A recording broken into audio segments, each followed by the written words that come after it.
Sports Card Nation, the hobby is the people.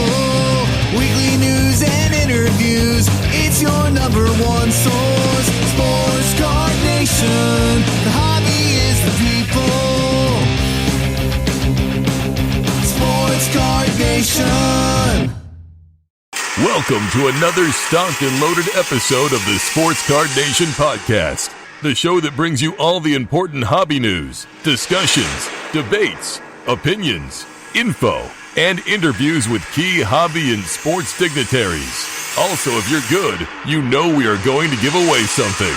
Now, here's the guy that wanted the cards more than the gum.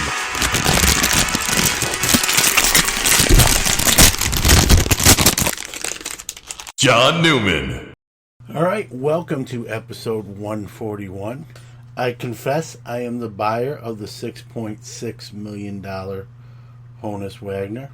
Just kidding, but I did buy into an iconic card. I'll talk about that during the What's Up segment. Got a great guest today. A little bit of a longer interview. We just were having such a good time. I talk about youth of the hobby, kids, and my guest is not a kid by any stretch of the imagination, but he's a young guy doing great content creation on the video side of the house with his vlogs, traveling the country, kind of sort of living vicariously through him. I'm jealous. He's into the 30s for shows this year, and he's going to shows all around the country. He does a great video log. Ryan Nolan from Breakout Cards is my guest today. I want to talk about what he does, sort of his history in the hobby, and some interesting stuff as well. Who he's named after. His dad had a card store, and so great conversation. A little bit on the long side, but that's okay. And glad to have him on. And great young man doing great things. And if you know anything about me, that's very important to me. As someone who started myself very young, did my first show at 15, first store at 20, I like to see young people thrive in this hobby. I think it bodes well for the future, and it bodes well for the hobby overall. So I think you'll find the conversation between myself and Ryan pretty interesting, and so stay tuned for that. So without further ado, let's get this thing started.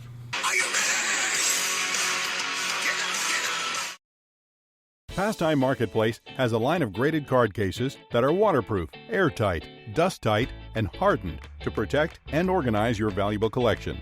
Each of our cases come with pre-cut and pre-formed foam, so you don't have to cut and tear the foam when you get your case. The pre-cut foam inserts are sized to hold PSA, Beckett, SGC, and CGS slabs. Store it all safely and securely with a case from Pastime Marketplace. Check them out at www.pastimemarketplace.com.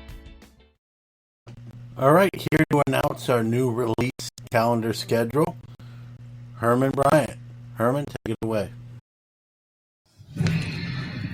Good morning, Hobby World. This is Herman at 3B Collections on Twitter and YouTube with this week's product releases. On 8/20/21, we have 2021 Panini Immaculate Baseball, 2020-21 Panini Spectra Basketball, 2021 Panini Prism Quick Pitch Baseball, 2021 Panini Elements Football, 2021 Topps Chrome Baseball Hobby and Jumbo.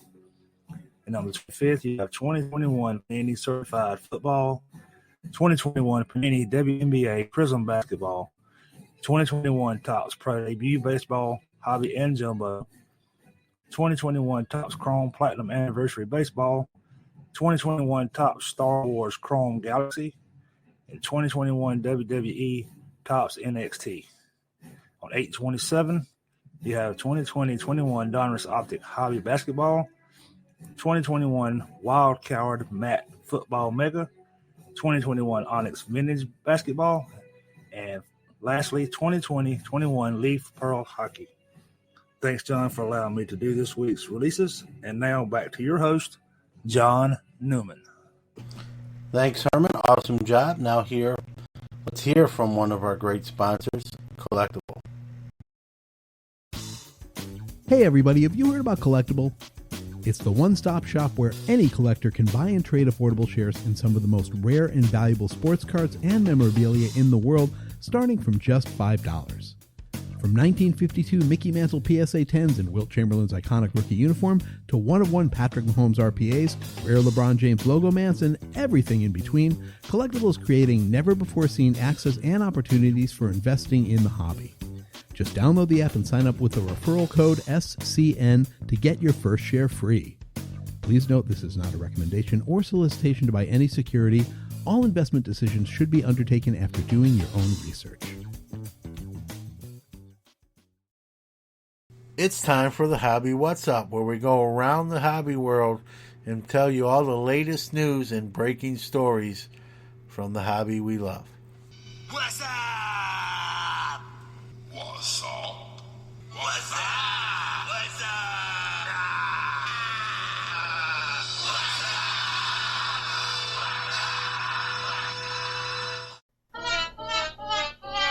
Unless you've been asleep all week, you know what the big headline was this week in the hobby. Not a good look.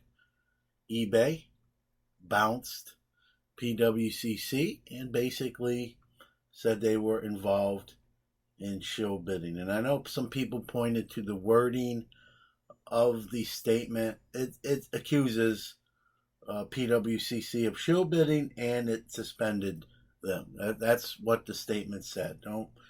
People are like micro examining it to try to work around it. They suspended PWCC, kicked them out. Now the timing is, a little odd.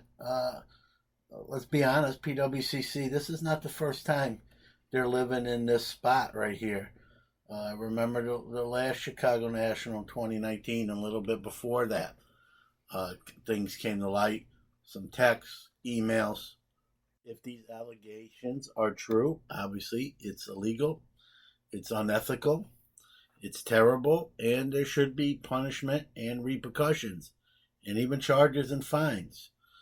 But, there's two sides to every story, or three in some cases. And so let's let some of the facts come out. But here's what I will say. And I'll say this very strongly. That statement that eBay released, believe me, they have their own lawyers that probably read that, maybe even changed some of the wording before it was released, proofread it.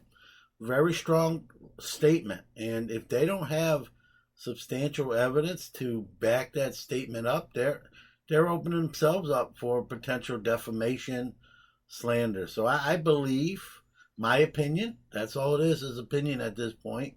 I believe there's substance to the accusation. For them to put that letter out there for the hobby world and just the world to see, where everyone can screenshot it, post it, report it. There, the old where there's smoke, there's fire. You got some fire past that smoke. And so the ball's in PWCC's court at this point. They've released their own statement basically denying any wrongdoing and basically insinuating that eBay is not happy with them, basically planning to leave the eBay platform anyway. And that might be the only true statement PWCC made. I don't think eBay's probably excited that PWCC was leaving or taking a lot of their stuff off the platform. But that being said, folks, that doesn't mean that the accusations are untrue. Just sour grapes does not mean eBay is not telling the truth or doesn't have evidence to corroborate what they're accusing PWCC of. All right, now let's talk about my small part in this. So, on Tuesday morning, I received an email from PWCC's publicist asking if we'd like to have them on the podcast. Now, this was before the eBay statement, so at this point, I hadn't heard about that. And so my response to that email was with my own email saying, I'd love to have someone from PWCC on Sports Card Nation. However, I'm going to bring up questions. Part of the interview is going to be pertaining to what happened previously with some of the allegations. I want to follow up on that. I want to address it, because I know that you out there that listen to the show, if I'd have anyone on from PWCC and not tackle that issue or bring it up or try to get some clarity on it, I'd expect you to let me know, hey, what's with the softball interview? You didn't ask the obvious questions, John.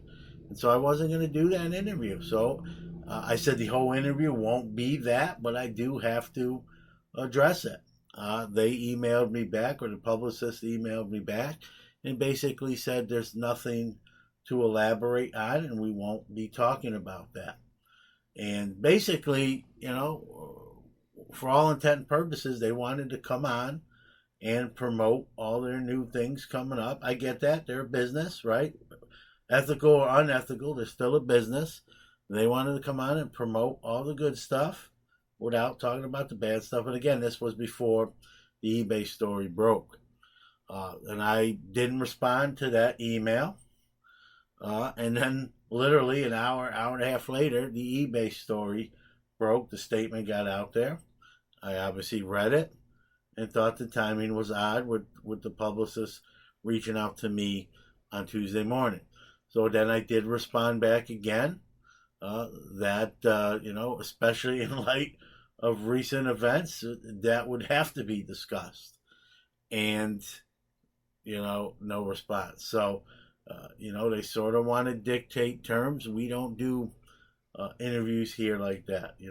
We've had people on, Jeremy Murray, and we've been very transparent, ask them some tough questions with Beckett. Emily from Tops has been on. We talked about customer service issues. And I'm not interested, folks, in doing fluff pieces for a company, okay? It's not how I operate. I'm also not interested in doing attack pieces either. We have shows that just all train wreck and do that sort of thing. I don't want to go there either. I want to be somewhere in between, fair and balanced, but also talk about the issues at hand.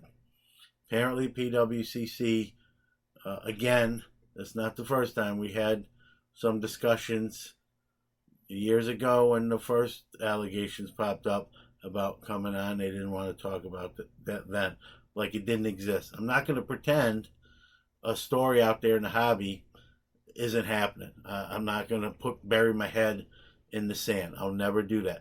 If it means they don't come on this show, like they haven't come on the show, then they don't come on the show. I have plenty of great guests. We have one today, and we'll have one next week, in my opinion. So do we get everyone we ask on the show to come on, or anyone that even initiates contact to come on? Does it always work out? No, we don't get everyone that either inquires or that we inquire of. That's life. But I'm not going to be handed questions to ask. I write my own questions. I write very few questions down. I just speak to current events and we go from there. So I don't believe they're going to be on this show anytime soon. I know they'll be probably making the car wash circuit with other podcasts, and that's fine. If those other shows want to operate under those terms, they're their shows, right? They're their shows. I can't even criticize that. But I am in charge of this one. I'm not going to do softball interviews. I'm not going to be handed a script and be told, these are the questions you can ask us. I'm not going to do that. I'll never do that. I'll stop this show before I ever do that. I'll shut this mic off and I'll stay in the hobby as a dealer, collector. I don't have to do the show or any show. And so we're going to ask questions that you guys out there want to know answers to. And if someone tells me you can't ask us that, I'm not going to have them on. I'm not going to have them on. So I'll leave it at that. Now, one thing I will say, Monday's Hobby Quick Hits, if you're listening to this between show release date here Friday and Monday, Hobby Quick Hits is going to really delve into the PWCC eBay thing. I'm going to get really detailed. So I'll leave that for that show, and we'll continue with the rest of the hobby news. Let's try to get maybe some positive stuff. right, maybe you heard about this, but just before the eBay PWCC stuff happened, and Honus Wagner, $6.6 million, is now the new record holder once again for highest card ever sold. It was an SGC, the 3, T206. The auction house, congratulations to Robert Edwards Investments. They sold it. The actual final bid was $5.5 million, and with the buyer's premium of 20%, took the total price paid to $6.6 million, and once again reclaiming the crown of highest card ever sold. And let's talk about those rare air cards. It's the 18th card this year to sell for over $1 million. 18 cards have garnered over 7 figures, and many in the $4, $5, and $6 million range. Talking about a $6 million card, something I have some correlation to. Collectible offered a percentage of arguably a card that may be even more rare than that T206 Wagner. The Babe Ruth 1914 Baltimore News card that's supposedly there's only 10 in existence, and there's more T206 Wagners, just so you know. So many will make the argument that the Ruth Baltimore News is scarcer. Collectible was able to offer it to its members. I'm one of them. And they offered a percentage. They estimate the value at $6 million. They sold shares for $3 a piece. And I got in the key when they opened it up at 8 p.m. I believe it was Monday. And put in an offer to buy 25 shares. And I didn't think, as I was watching the key, I didn't think I was going to get in. But I actually left because you don't have to be there once you submit how many shares you want, and they just will email you whether you got in or not, and got that email saying congratulations, you were able to purchase 25 shares of the 1914 Babe Ruth Baltimore News. So I have 25 shares.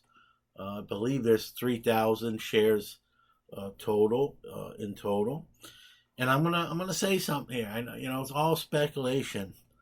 But I believe this is the kind of card, people talk about, is there going to be a card that ever cracks the 10 million barrier? Now, the highest now is 6.6. Is there going to be a $10 million card? Wouldn't bet my house on it or anything like that, but I think if any card has a chance to get that $10 million, I think it might be this Baltimore News Ruth at only 10 copies. So we'll see. I hope it does, because I'll make a little money on any kind of buyout at $3 a share. It'll almost double. So we'll see. This stuff is interesting to say the least.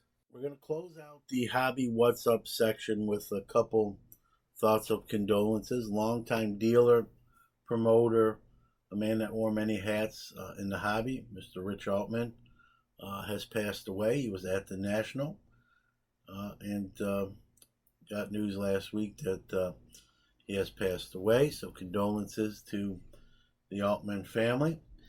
And Tim Virgilio, a friend of mine, his mom, who while it was expected, obviously her passing is difficult for Tim and family. So we send out thoughts and prayers to the Virgilio family on the loss of Mrs. Virgilio.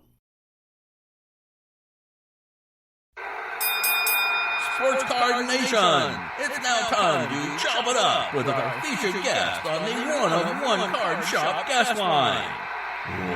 Let's go!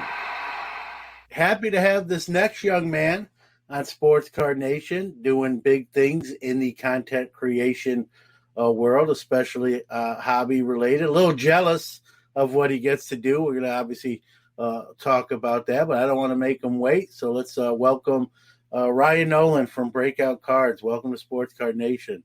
Hey, thanks, John, for having me on. I really appreciate it.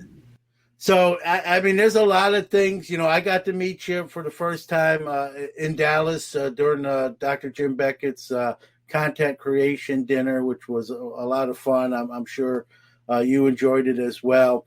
And then you turned the tables on me with your video log in Chicago at the National, which you do a great job with that thing as you go around the country like a jet setter. And we're going to talk about that. But before we get in there, into that, I want to talk about, number one, when everyone sees your name, they say Ryan Nolan.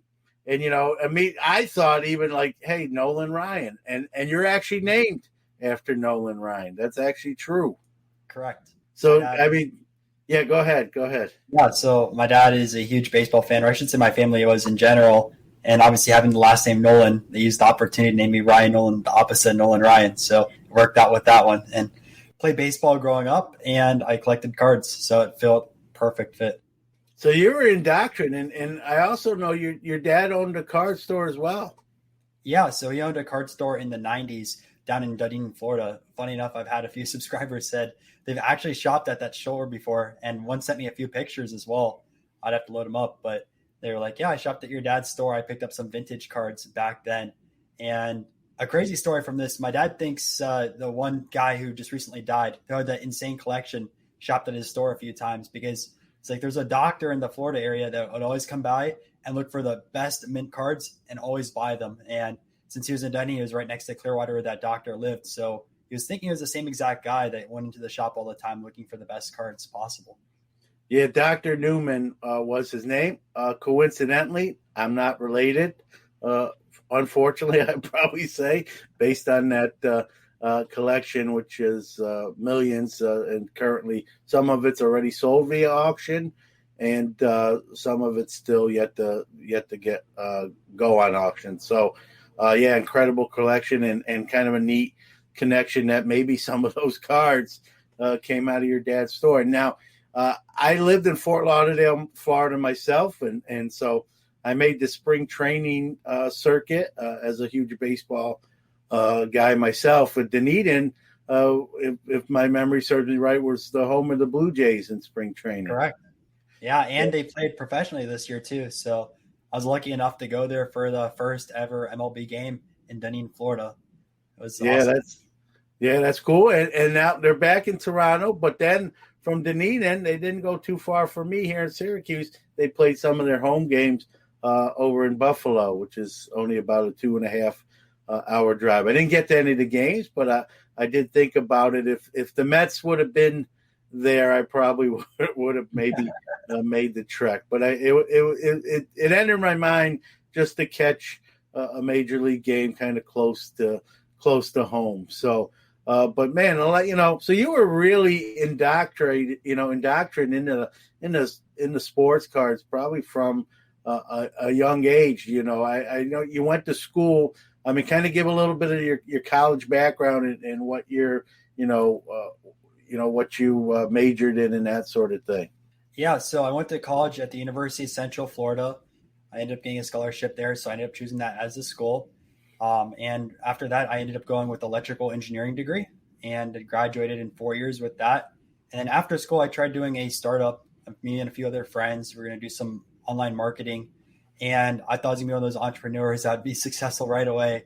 And I realized there's a lot more skills that were needed and a lot more experience. And unfortunately, I started running out of cash funds for that. And I decided to do a full-time job. And now I'm a full-time data analyst at a tax company. So I do that every day from 8 to 5, Monday through Friday. And then when I get home, I edit videos. So when you see these card show videos that I post, I'll go to a card show, fly out and fly back in Sunday night. I'll edit till like 2 or 3 o'clock in the morning, go to work the next day, edit again till 2 or 3 o'clock in the morning to try to get these videos out. I got to ask you, I mean, how many Red Bulls or Monsters are you drinking? That's crazy. Yeah, I don't remember the energy drink on top of my head. There's one that's like 0 calories and it's really, really good. It's not a Red Bull or Monster. It's actually a healthy one, but I do drink those in the morning and it helps a lot. But at night, I don't drink energy drinks because I need to sleep at least for a few hours. So again, I'm going to get into that content creation that you do such a great job of it. You went to UCF. Did anything you do in college? I know you said electrical engineering. Did anything you do in college sort of give you an advantage? Can you point to anything? Was this something maybe in the back of your mind, or honestly not at that time? Honestly, so in college, I only went to a few local shows. I didn't go travel entire country. I still bought cards on eBay mostly. Funny enough, I bought mostly modern on eBay, even though I collected vintage cards. The hard part with eBay and buying vintage cards on there is you just don't know with alterations, and then images look too nice and the cards aren't as nice. So for when I buy vintage cards back then, my mindset's a little changed a little bit now, but I'd prefer just to buy modern on eBay or any of the websites and then go at shows in person and analyze cards for vintage because vintage was my main PC at the time, and just had fun with that. And luckily in Florida, there's a bunch of really, really good vintage dealers that would bring hundreds and hundreds of cards. One mistake that I did back in college and even before is I always avoided graded cards and avoided pre-war. I always thought the assumption was since it's pre-war really, really old, I thought it was so expensive. So anytime I saw tobacco cards or anything like that, I never asked about the prices because I just had that assumption in my mind. Oh, these are so expensive. And my dad brought me up on collecting cards from 50s through the 70s mostly. So that's kind of like the wheelhouse I stayed at for a very, very long time. And then I didn't really focus on graded cards because my whole assumption on it was, oh, you can buy a card raw, you can get it cheaper than it costs to buy a graded card, and you can still find decent cards. And this was years ago before everyone started bulk submitting. PSA, you could get back cards in just a month or two. And, there's a lot of different raw cards out there that you can find in near mint condition. Nowadays, it's obviously changed because now dealers send those out, get them back in to get top dollar. But the whole culture has changed quite a bit the last 5-10 years. Yeah, no doubt. And one thing I love about you too, Ryan, you're a young guy. A lot of times, folks your age, guys and girls, right? You're automatically going to assume they're going to be into the modern stuff just because of their age and they don't know that stuff, or they kind of shy away from it. But you again, I'm going to ask you, I'm guessing you just mentioned your dad sort of ingrained upon you, and you are into the vintage and even in eclectic, where I know you do boxing cards. I do a little bit of that myself, and cricket as well. Just talk about that dynamic. If it was your dad's influence, how did someone young kind of see vintage even before? Like a lot of people getting into it now just because they're seeing how good it is and how it's not as prevalent as all these shiny new things that we see very often. You did that before it was cool to do it. Kind of to speak to how that all happened for you.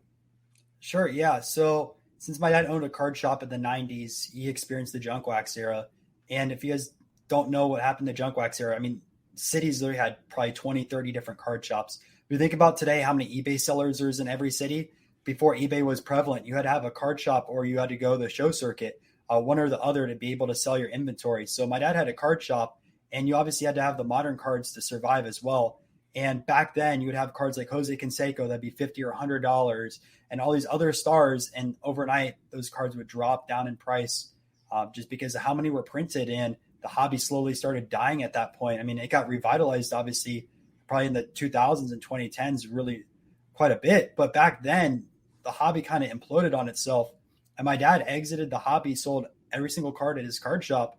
And he always preached that to me. He's like, look, 50s and through 70s, these cards weren't printed a lot. People are always going to want to get a Mickey Mantle card, a Willie Mays card, Pete Rose, Charlie Hustle, right? People want these type of cards. These are legendary players. You can always chase after the same exact top prospect year after year, but how many of those prospects are going to pan out?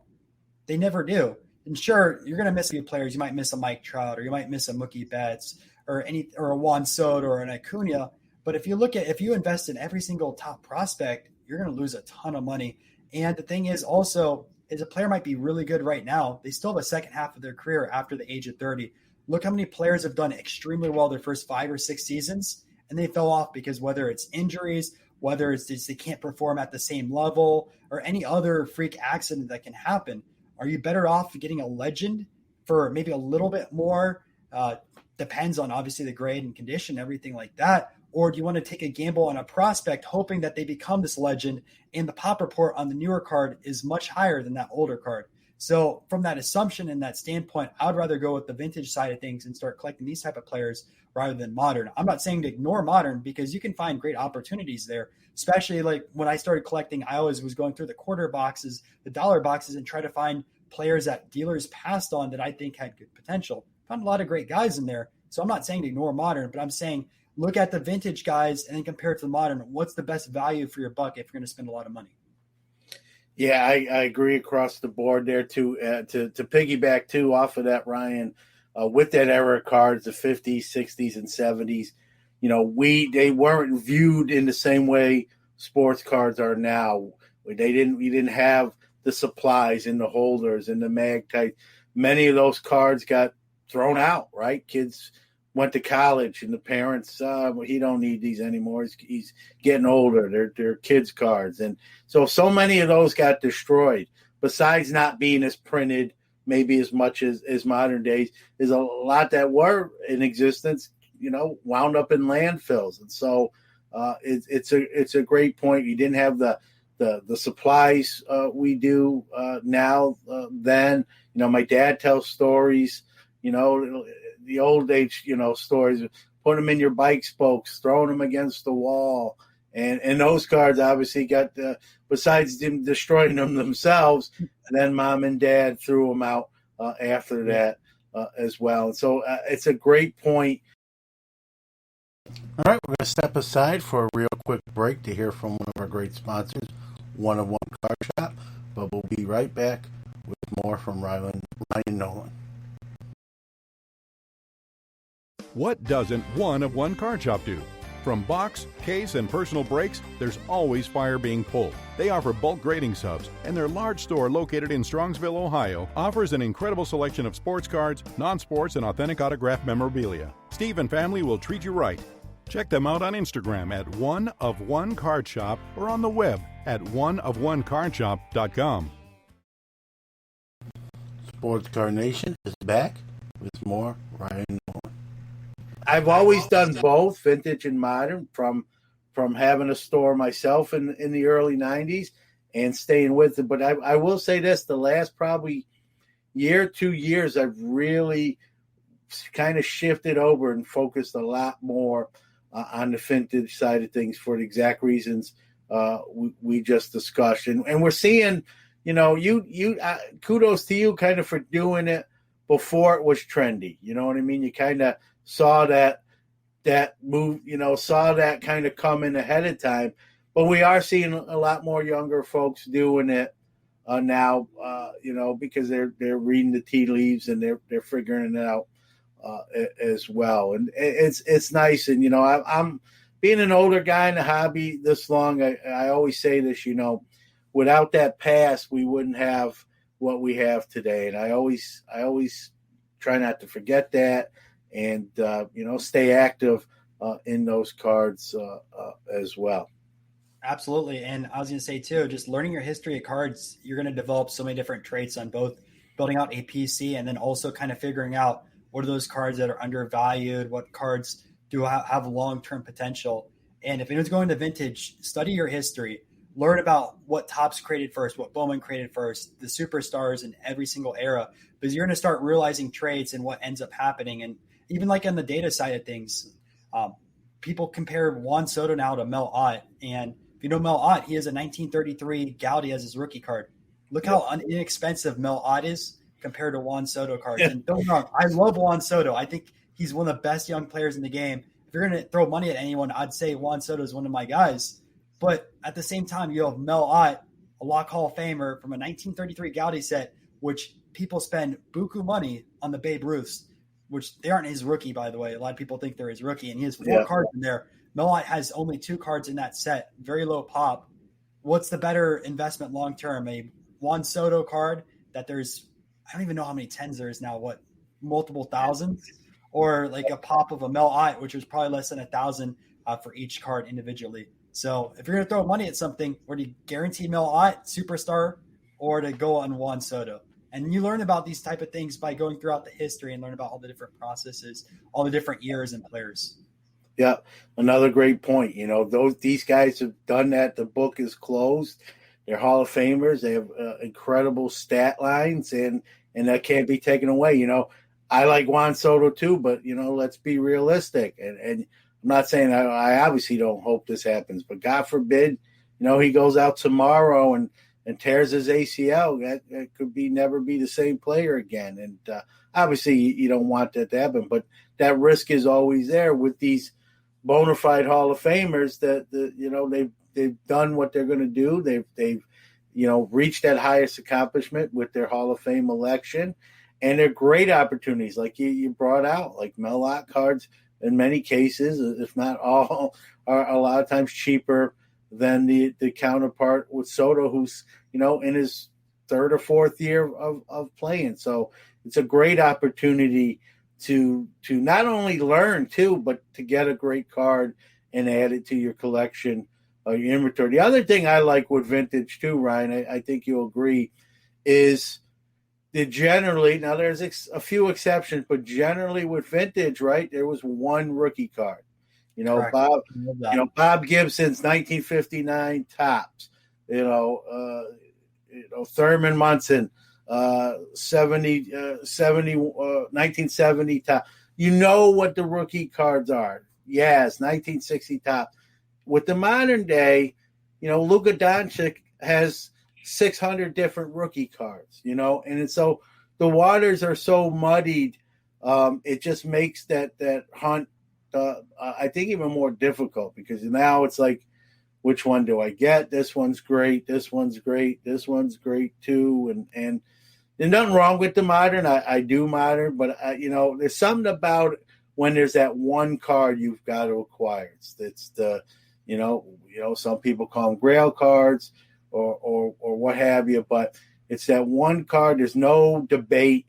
That's the rookie, and there's no debate which rookie's better, because there's only one. And I think there's an allure to that.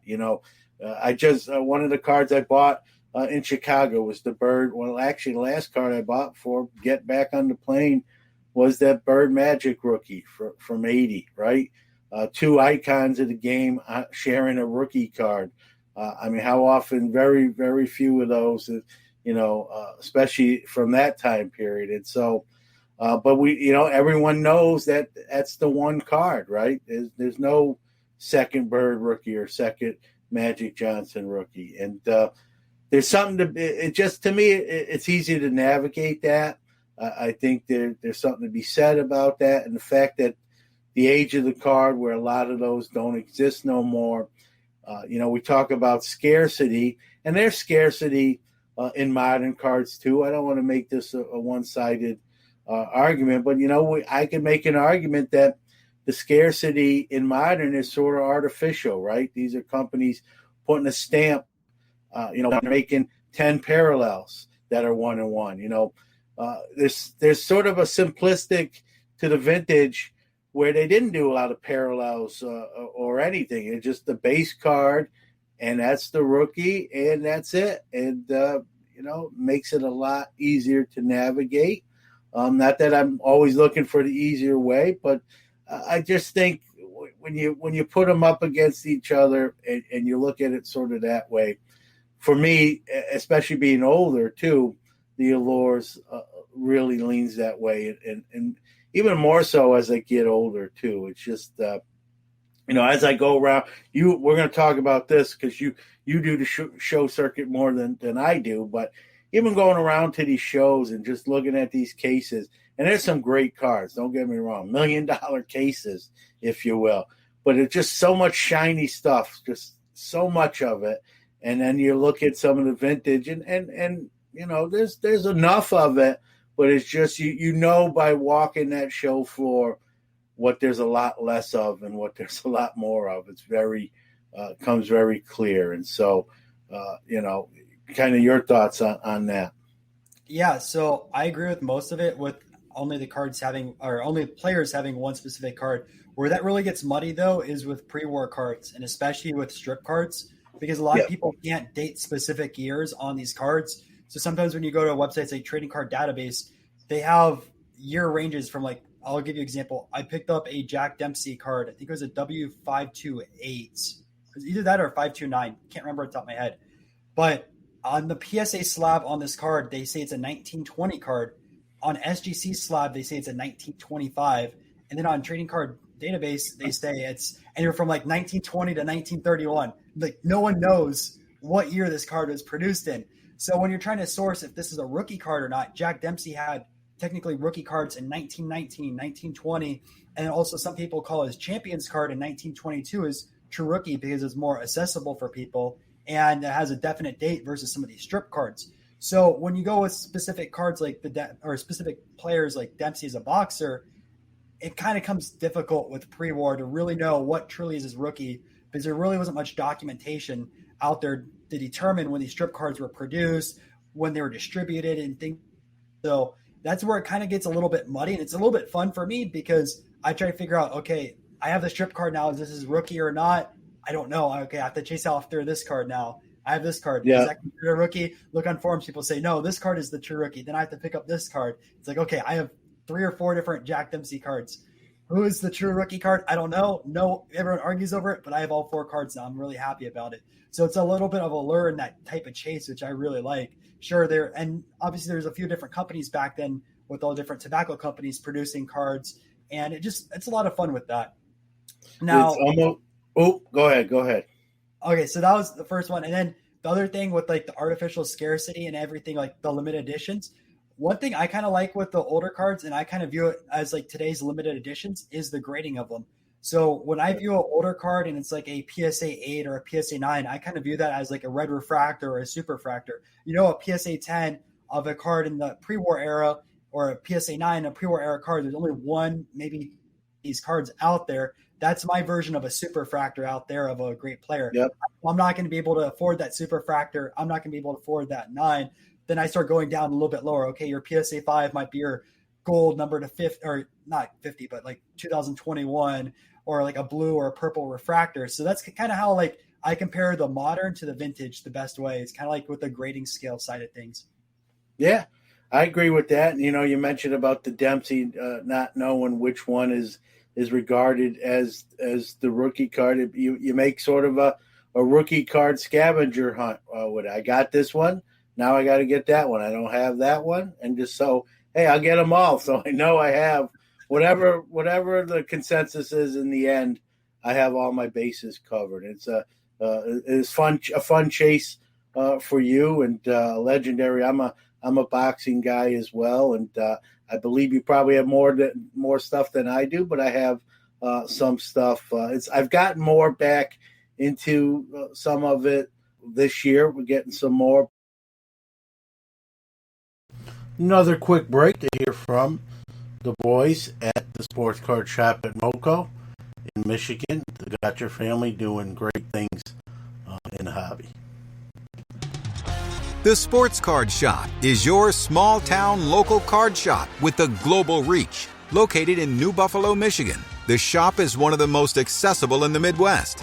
In addition to being an authorized Panini direct dealer, the Sports Card Shop carries all major trading card brands, including Topps, Upper Deck, Pokemon, Yu-Gi-Oh!, and more.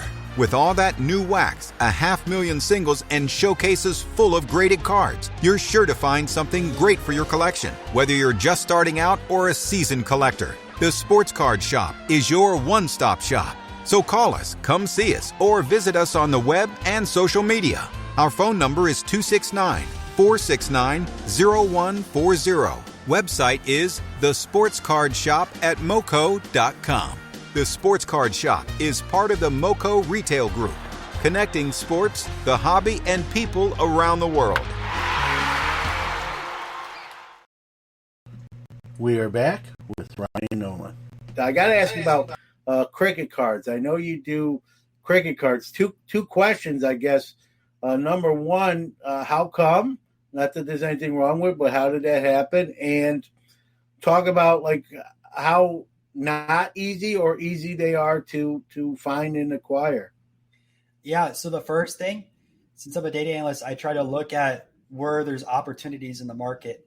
And the last few years, I've seen soccer cards go from nothing to skyrocketing overnight. Soccer is the biggest sport in the world. And it made no sense for the longest time why soccer wasn't really taken off. One thing that I know as a collector was there wasn't many soccer collectors anywhere. The whole population that loves soccer just watched the sport. They weren't really collecting the card. But when the sports card market boomed, a lot of new people were coming into the hobby. And people also probably wondered why soccer cards aren't really taking off. And at the same time, those other people that collected soccer cards were like, oh man, finally I get to share some of my soccer cards, these new collectors. There's also probably people that were huge fans of soccer that now got into the hobby through, let's say, Basketball Prism or Football Prism. And then they're like, oh, I want to get some of these new soccer cards. And there wasn't many being produced out there. And I saw soccer cards go from overnight, from nothing at all, being worth thousands and thousands of dollars. So in my mind, I was going, all right, soccer is a sport that was neglected by card collectors for the longest time. What's another sport? So I looked through the most popular sports, and on most lists, cricket's either number 2 or 3. And I've done a lot of research on cricket. And in a lot of these third world countries like India, cricket is a religion over there. People breed for it. They love it. Like, that's their whole life. They wake up every day to watch these cricket matches. In fact, they have 5-day matches. Some of their test matches are 5 days long, and people will go and watch 5 days in a row of a sport. People talk about baseball going to extra innings is too long. People go to a match for 5 days in a row and follow their cricket heroes. And if you look at the following on some of these bigger cricket stars, 40 million followers. That's a lot of people. It's very comparable to soccer. If you look at some of the American athletes, I mean, 10 million followers is huge. Besides like a LeBron or anything like that, you look at some of your top quarterbacks, a few million followers, and everyone thinks that's a lot. You look at cricket, it's 40 million. So I knew that there was an opportunity there with both modern and vintage possibly. And I dove even deeper on it because I knew that there was a history of cricket, but I didn't realize how deep it went.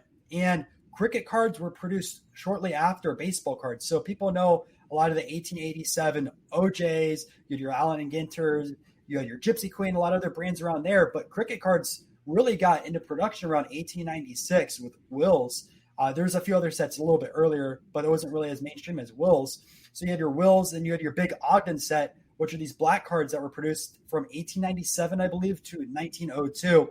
And those covered also boxing. It covered cricket. There's also, I believe, some ice hockey cards. Like it covered celebrities. Like this Ogden set is one of the biggest sets out there. Everyone talks about the T206 set, but the Ogden's black set, which was like 97 through 02, is just as big as this T206 set. It's an absolute monster. And I don't know if anyone's completed. I'm sure there's people that have, but it's absolutely insane. And I forgot to mention golf as well. There's golf in there, and some of these cards are really expensive. So I researched a lot more, and cricket cards were being produced almost every single year up until pretty much World War II. There was a little bit of a break. Then they started getting produced again in the 50s, a little bit of a break, 60s, and then they're kind of like sporadic on and off until Topps took it over. Topps actually produced this cricket card, and it's the first year was in 2011, interesting enough. So I looked at it, I was like, all right, they have the pre-war side, they have the history of the cards, which a lot of other sports don't. Basketball, there was a few cards back then, but not as much as cricket. We have soccer as well, who had some cards back then, but not as much as cricket was out there.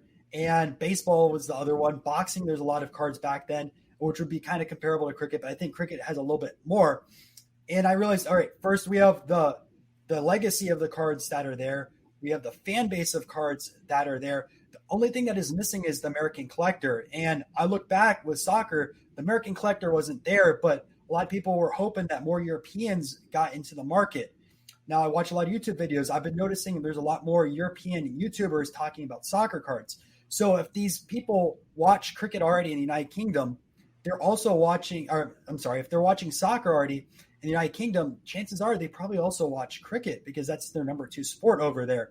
And if people are watching the soccer cards, they might start building out content based around cricket. So I looked at this as an opportunity to get way ahead of the curve. I might be 5 or 10 years ahead of the curve, but I'm trying to build out a collection of every single Hall of Famer in cricket and also the top stars. And I already have like 60 or 70 of the Hall of Famers and cards. I have probably about 5 more difficult cards to get, which is really, really hard to source both on eBay or going through collectors.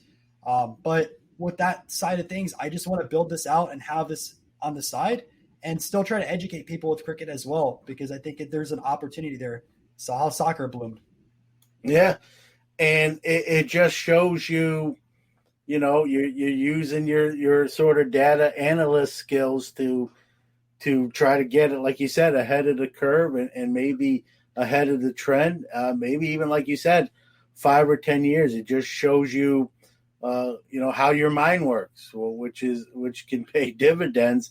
If it does anything near what soccer did, like you said, the last couple years, you're going to be in really good shape. And again, it's fun because you can say, hey, it's hot now, but I was in on that in 2020, 2021. And so I wasn't one of the ones that just jumped on. And it's just good that you think like that. And you, like you said, you learn in the history, learning who's made the Hall of Fame in those sports. And, good job by you, as I like to say.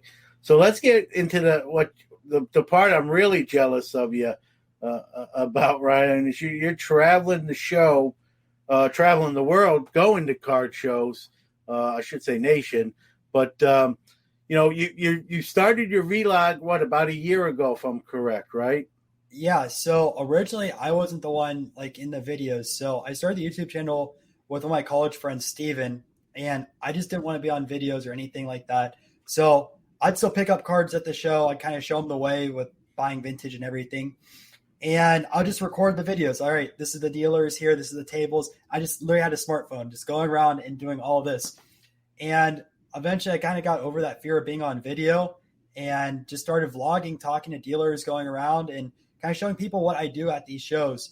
And I think I went to one Dallas show and came back and recorded a vlog, and people really, really liked it. I looked at the data on the channel compared to a local show. That Dallas video blew up. I think it had like 8,000 views or 10,000 views. Most of my other videos only got 500 to 1,000.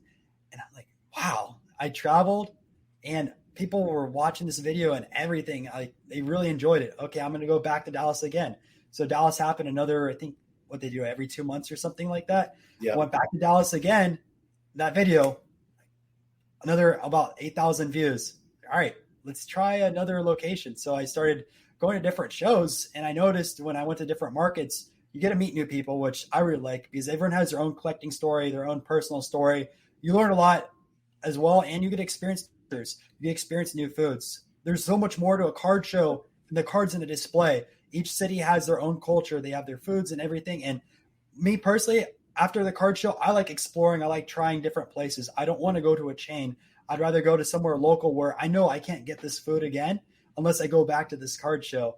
And I really, really enjoy that. And that's something I try to show in my vlogs as well. You go into different places and like, all right, this is the place to go to afterwards. Or, okay, I explore downtown. This is what downtown looks like. And just kind of have fun with it. I'm 23 years old.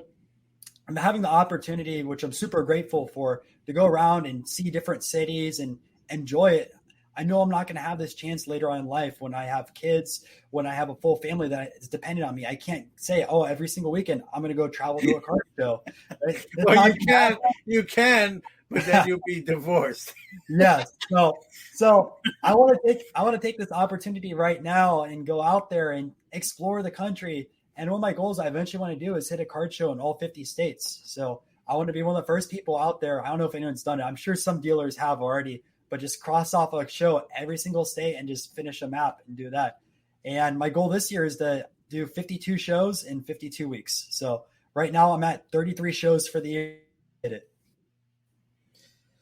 Well, man, you do a great job. And you mentioned something I actually admire about your videos is you also show whatever city you're in, the locale. You show the hot spots for food, which, listen, when I travel, I'm a foodie, right?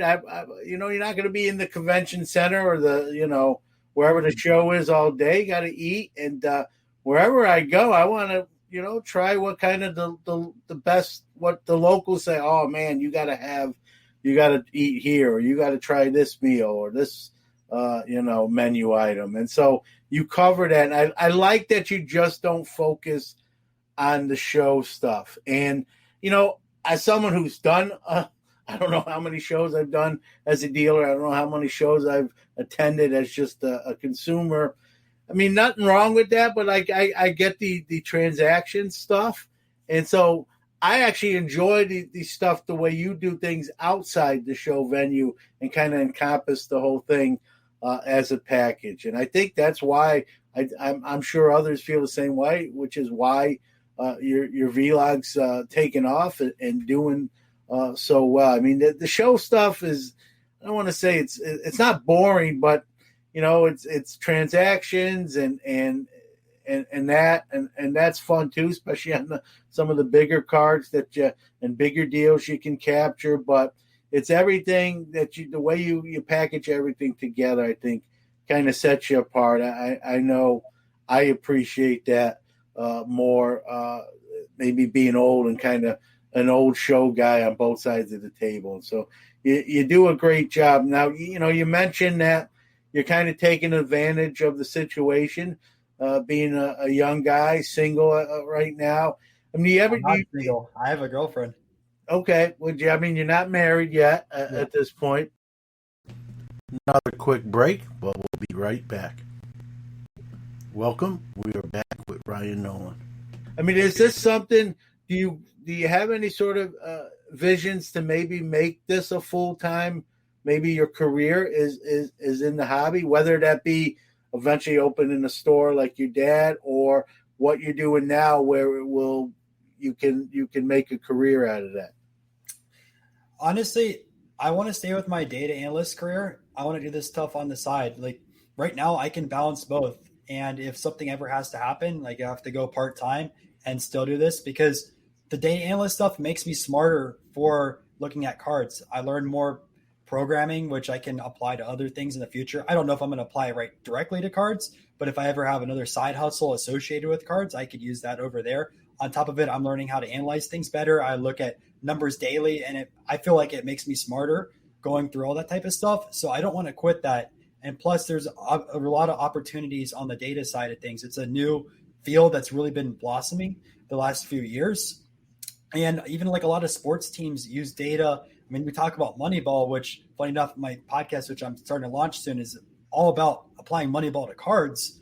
But like, I view it as something I need to have in my life. I need to have that structure. Cards is all secondary. It's a lot of fun. It's a great hobby. And sure, there's a ton of money to be made there and opportunities. But right now, I'm going to stay down the lane and focus on my job and do the cards on the side. Well, you're a smart kid, a smart young man, and so I'm sure whatever you do, you put into work, you crunch the numbers, you're very analytical about it, which is important. So you're going to be successful, whatever you decide to do. I'm watching you jet set across the country. I'm not gonna lie, I'm a little jealous, Ryan. I'm like, take me with you. Get a big suitcase, and I'll go in there. Just leave it cracked open a little bit so I get some air. But welcome to join anytime. But how now? You said you work Monday to Friday. I mean, are you leaving like right after work? You're going and then getting back, like you said, Sunday night, and then you're doing a lot of editing even after your day job's done. I mean, just talk about the difficulties with that. I know even recently you had some airline issues. Yeah, so sometimes it depends on the show. Most of the times I'll travel Saturday morning. I'll look for like a 5 a.m. flight. So I'll finish off work on Friday. If I have time, I'll work on my book, Spotting Fakes, and the whole fake series. And then in the morning, I'll get up super early, let's say 2 or 3 o'clock in the morning, get everything packed and ready to go, and fly out to the card show, do all the vlog for Saturday, and then go back Sunday afternoon, and then edit all night, go back to work Monday morning really early, edit all night, and then try to get the videos out on like a Tuesday or Wednesday if possible. It's rough, but it has to happen. And sometimes if a show's farther away, I'll fly out Friday. So I'll literally finish work at 5 o'clock. I'll have all my clothes on and I'll have to change at the airport. Or if I don't have time, I'll just have to have that clothes pretty much on there and fly away. to the show. I haven't had that happen yet. I've changed at the airport, I think twice so far, but it just has to happen to be able to go to those shows. There's no other time for that. The hardest part, what I've noticed, at least from the card show side of things and doing this on the side, is I've kind of neglected running, which I used to do all the time. I used to be an ultra marathon runner and run quite a bit. Like I used to run 70 miles a week, but I found it's really, really tough managing that side of things, as well as the card shows and also, work full time. And the past few months, I've really, really neglected on my running. And that's something I've been trying to fix recently and just get back into shape with that. It's something I really regret not focusing more on the health side of things, because sometimes you can just get so carried away with something and you neglect what everything else is going on in your life. You're just so focused on it, but you can't neglect your health. You need to focus on that as well. And that's probably one of my biggest mistakes I've done so far since launching everything and focusing on it.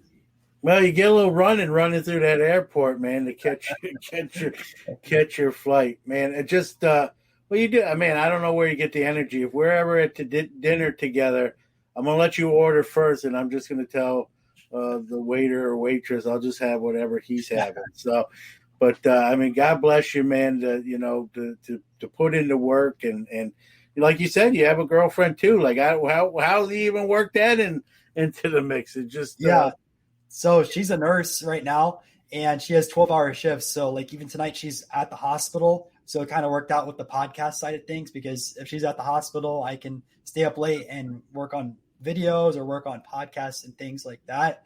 So she works 3 days a week with that. And while she's gone, I can focus and work really, really late into the night. Well, you've got stuff mapped out. Even my wife's a nurse as well. I do a lot of my interviews a little bit later in the evening when I can, because then, my houses went to bed and I'm more of a night owl, so I can get that accomplished. I want to talk about something else as we kind of come down the home stretch here. We've seen there's a post that you posted today about game use cards, which aren't really, in some cases, aren't really game use cards. But hey, we're not sure. There's no guarantee to where this piece of fabric on the front of this card is from. And you brought out a great point, and it's something I've never posted about it, but I'm not going to lie, I thought about it, is all these relic cards that are guaranteed where they're from, or even some cases where what Topps uses the little round holograms where you can scan it and it tells you what game that was worn in. You can see even what kind of game.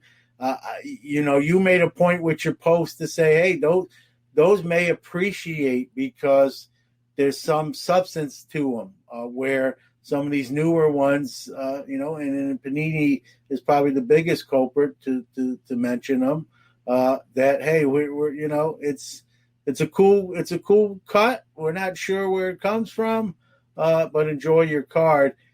Your point was, hey, the ones that have that provenance that you can point to, hey, it was used during this game or during this season, and it was actually used in the game. They're stating as such. Those should have an appreciation and value. And when I saw that, I was nodding while reading it, like right on, because I've thought about that many times myself. Just kind of your take on that.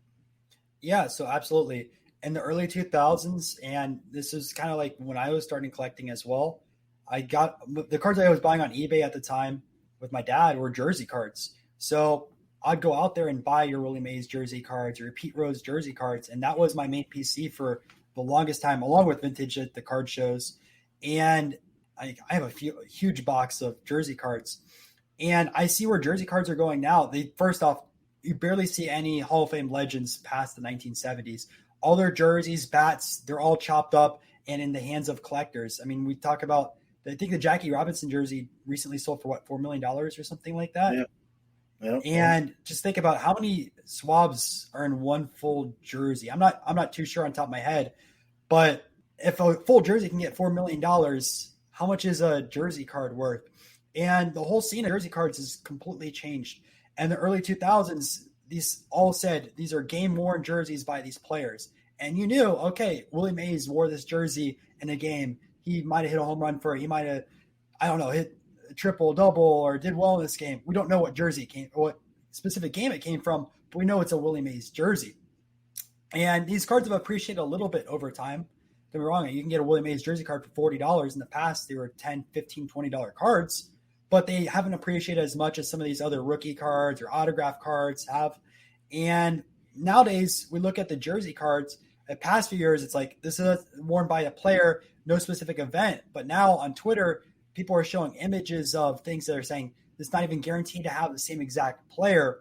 And what triggers in my mind is all these scandals in the mid to late 2000s where people started swabbing out the jerseys and would take a jersey swab on a nice card and put in a fake patch. What's the difference at this point? Instead of some scammer doing this in the 2000s, now we have the grading or the companies that are putting in the fake jersey cards, and people are spending huge monies for these jersey cards, which at the end of the day is now just a piece of cardboard with a signature on it because this jersey wasn't game used. This wasn't even worn by the player. And it's just something I fully disagree with. If you're going to put a jersey card in there, at least have it worn by the player. If it wasn't used in a specific game, I understand, right? Jersey cards are more expensive.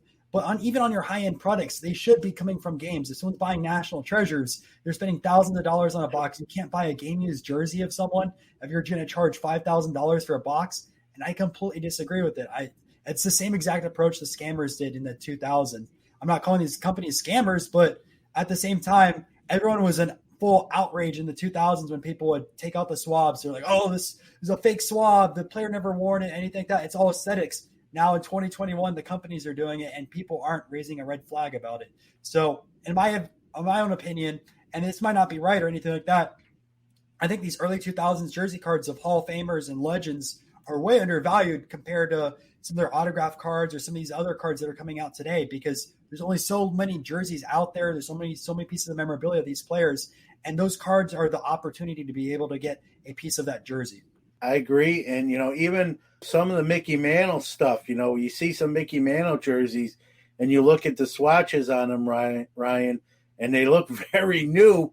And come to find out it came to light that these newer jerseys you're seeing in Mantle and certain other guys, not just Mantle, teams, the Yankees are known for doing it, especially in the eight, up until recently, would have an old timers game where these guys would come back and play an exhibition game. And so many of these new looking Mantle jerseys were from old timers day at Yankee Stadium, in the 70s and 80s. And so they weren't really worn in a official game, but they were game worn. It was just a old timers day at Yankee Stadium exhibition game. I guess it's the same. We see a lot of with some of the rookies that like at the rookie premiere, they'll put on a jersey or two jerseys or three jerseys. They're just sitting there and then they pull them off and then they cut them up and put them on cards. Again, it's just and now the term used is event worn. It was an event. They wore it, same thing. We've seen different incarnations of that with sweater cards, the Christmas sweater card. They wore a goofy Christmas sweater. Take that off. Thank you. See you later. Get your check on the way out, and we'll cut that up, and it'll be in hoops. And so, yeah, I agree with you. I think some of the real jersey stuff that was used in real games that counted and mattered, I think there should be a premium. Like you said, we see what some of those jerseys are going for in the intact in the auction houses. Like millions of dollars in many cases. And, there's a lot of people, Ryan, I'm sure you've heard this, that think even cutting up those jerseys for jersey cards is sacrilegious. Like that thing should be left intact. I don't want jersey cards I don't want I'm a Jackie Robinson guy, right? I have Jackie Robinson jersey cards. I love them. But there's part of me that it's like a double-sided coin. Like I love owning that piece of history that sits on my desk, but then at the same time, I'm like, man, that's a whole jersey that got cut up. So, it's the half, the glass half full, half empty. But there's a lot of people who are completely against jersey card, especially, of the vintage players or the old timers. Like, we should be preserving that history. And, I can see that point, honestly. While I'm glad to sort of own some of those cards, truth be told, I can see why someone would feel that way, because the thought has entered my mind. That's one less, or however many that they've kind of, I don't want to say destroyed, but cut up for those purposes. That's how many less jerseys that are available, preserved intact as a whole jersey, whether it be, for someone privately to own, or for it to be on display, whether it be at the sports that they play Hall of Fame, or even maybe a local community Hall of Fame. It's one less available for people to come and sort of honor and pay their respects and see. And so that's a whole nother element to that, onion, a whole nother layer to that.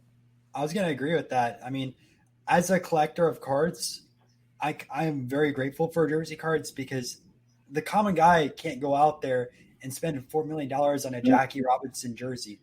There's no way I could ever fathom spending $4 million on that. I don't have that capital. Now, I could spend $100 and get a little piece of Jackie Robinson's jersey, kind of like the fractional share companies, what they do with these big items, but this is actually like a physical version of it. So I'm appreciative that I can at least get a small piece of history preserved on cardboard and throw it in my collection with that. Going to take another quick break to hear from another great sponsor, Iron Sports Cards, but we'll be right back to close out our interview with Ryan Nolan. Iron Sports Cards is your #1 source for all your PSA and other grading submissions. Their elite status improves turnaround times. Heck, they even provide the card savers. Their chat rooms provide updates on all your submissions. They also offer wax options and single cards to cover all the bases. Check them out on Facebook at Iron Sports Cards Group, or on the web at ironsportscards.com, or even give them a call at 1-877-IRON-PSA. Rob's got you covered. Sports Card Nation is back with Ryan Nolan. As funny as it is, you know what this kind of reminds me of? A whole debate over card art right now. So people saw how Card Killer redesigned the 61 Fleer set and took the altered cards and turned them into new pieces of art. I'm sure there's a lot of people out there that absolutely hated this, but now we just created something brand new. It's its own niche now, but these pieces are really, really cool. And I know that there's going to be debates over this now in the future. Oh, you're cutting up a vintage card. Is it really worth cutting that into a brand new piece of art, or is it worth preserving the authentic or a PSA 1 of this card? So it's the same debate, just in a new medium. Yeah, the only distinction I'll make there, Ryan, it's another great point you make there with that is, cards. There's even with the vintage cards, there's not necessarily a shortage of them, unless it's one of those holy grail rare, cards of that vein. When we talk about current players, they wear a new jersey almost every game. They're wearing 4 or 5 jerseys a week. So there's really no shortage of jerseys. In the vintage, if you know your sports history, Jackie Robinson, guys of those days would wear just a few jerseys a year. I read something where maybe just maybe 8 jerseys, including road and away uniforms, 4 of each a year. So there's obviously a lot less of that, that generation of player compared to the modern generation, which is obviously why a Jackie Robinson jersey and others are bringing seven figures on the auction house market. And so, but again, it all goes back to your point, which is why we started this topic conversation, is that there should be probably a premium on those jersey cards for those actual game-used, game-worn jersey cards, especially when we put them up against these event-worn or non-guaranteed worn jerseys. And I agree with you. If you tell me, I'm a Jackie Robinson guy, I have Jackie Robinson jerseys, but if you tell me, hey, these 3 are worn, somewhere between, 1947, 1950. And here's a Jackie Robinson jersey card where they took a replica jersey and they just put it in there and they say, which one would you rather have? I mean, the choice is obviously obvious, right?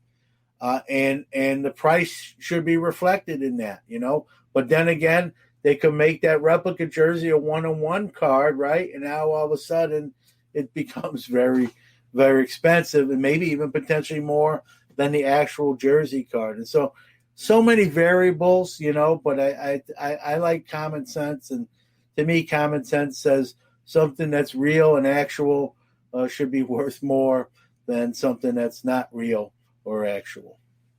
Absolutely. Well, Ryan, I appreciate you coming on. We're going to have you on again, man, because we could probably talk. We could talk another hour or 2 hours. I love what you're doing, man. 23 years old. I know you. Some of your energy comes from being a young fella, but still to do what you do and jet set around after working 5 days a week and making time for everything, and you do. And besides, you do a great job with that too. You think you'd have a built-in excuse. Hey, I'm tired. I kind of slacked off on that. Yet what you're doing is superb, and keep going. Again, I'll have to live vicariously through you as a 48-year-old guy, but I enjoy it. I think it's excellent, and it's the next best thing to actually being there is watching you cover it, and I'm looking forward to what's next. As I always do, whoever's my guest, I give them kind of the final word. Give out any or your social medias, your YouTube, where people can find what you're doing, anything you want to plug. Take your time. Yeah, and first off, I really appreciate John letting me on the show. It was a lot of fun. And I definitely want to do a part 2 or a part 3 in the future as well. We could talk for hours on this stuff. But yeah, if you guys want to check out my channel, it is youtube.com, Breakout Cards on there. I try to upload multiple times a week. The staple of my channel is the card show videos, but I also have 2 other series that I'm working on. And I make videos, I try to at least every Friday, about spotting fakes. So one of the things I'm really passionate about is trying to help a collector make sure that their cards are real. And I've been doing this series for the past few months. I've been working on a book also all year, trying to educate people on what's a real card, what's a fake card, especially as a lot of new collectors get into vintage or even get into the market itself. There's so many scams on eBay. I mean, if you look up a 1986 Michael Jordan, there's probably more fake sold than there is real ones every single day. And those are cards also in fake slab cases, whether it's like a fake PSA case or a fake BGS case. So I try to do my best on researching that side of things and then sharing that content with people. So every Friday I try to make those videos with that. Sometimes if there's something like the National where I have to do uploads for 2 weeks straight, I don't have time to make those videos, but I try to be as consistent as possible with that. I also have another series, which I've recently launched, is the Card Collector Reacts series, or Sports Card Collector Reacts. And I go out there and look at different collections YouTubers have and kind of go over the history of the cards and kind of explain why some of these cards are really, really awesome and talk about the history of it. And it's a really fun series as well, which I'm getting back into. So if you go to my channel, you can kind of expect those as pieces of content. I also have a Twitter and Instagram as well, which you can take a look at, Breakout Cards. And I try to stay super active with that. And yeah, those are the best places to reach out to me. If you want to reach out, email, it is breakoutsports3@gmail.com. And I try to help out as many people as possible. And I love traveling all these shows. So if you see me at a card show, try to talk to me. I love having conversations with leather collectors. Well, Ryan, I want to say, it comes out.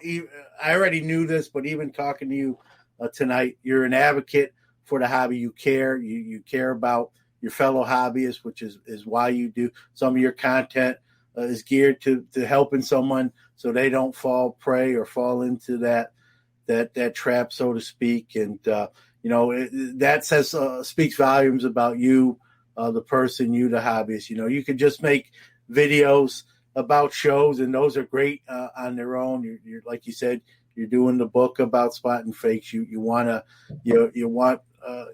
people to enjoy the hobby, and those kind of bad experiences will not be enjoyable, and you're trying to prevent those from happening. I try to do that in my own way too with this show, and I think it speaks volumes to the person. It would just be easy to do whatever you're doing and not do that stuff, and it shows you care. So hats off there as well.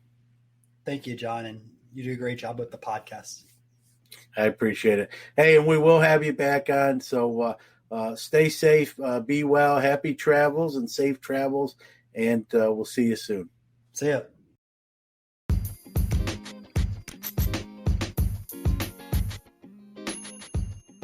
We love our listeners. Without you, there is no us. We care about your opinions and feedback and invite you to reach out to us on any of our social media accounts. On Instagram at Sports Card Nation Podcast, Twitter at SportsCardNati1, or email the show at sportscardnationpc@gmail.com. We don't ask for much, but if you really like the show, give us a shout out. Tell your friends or give us a follow on our social medias. If you enjoy the show, please give us a positive review on iTunes or any of the platforms you are listening on. Thank you.